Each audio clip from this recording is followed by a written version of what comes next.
বর্তমান সংবিধানের অধীনে অন্তর্বর্তী সরকার বৈধ নয় বলে মন্তব্য করেছেন ফরহাদ মাজহার। ভোটের জন্য ডিসেম্বরকেই আদর্শ মনে করছে বিএনপি, তবে এখনই কর্মসূচি নয়।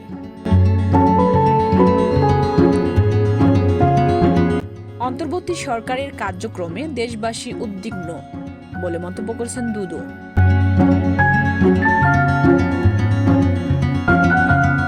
ছয় দফা দাবি, ঢাকা পলিটেকনিক শিক্ষার্থীদের কাফন মিছিল।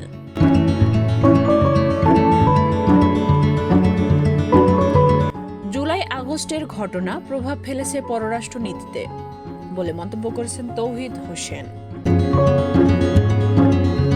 চুয়াডাঙ্গার দর্শনায় জয়নগর পুলিশ চেকপোস্ট ব্যারাক থেকে শামীম হোসেন নামের এক পুলিশ সদস্যের ঝুলন্ত মরদেহ উদ্ধার।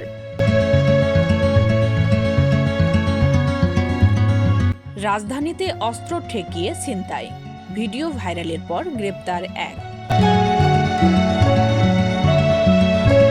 কিশোরগঞ্জে দুই পক্ষের সংঘর্ষে নিহত এক, আহত 15।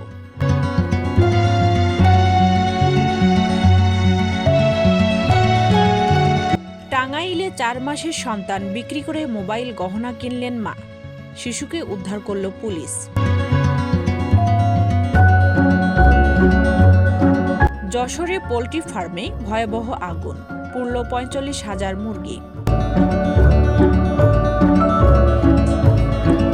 কুমিল্লায় বিপুল পরিমাণ ভারতীয় আতশবাজি জব্দ।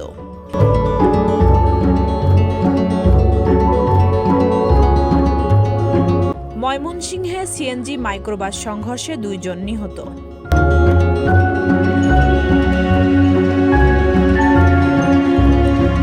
কক্সবাজার মহেশখালী নৌরুটে সি ট্রাকের পরীক্ষামূলক চলাচল সম্পূর্ণ।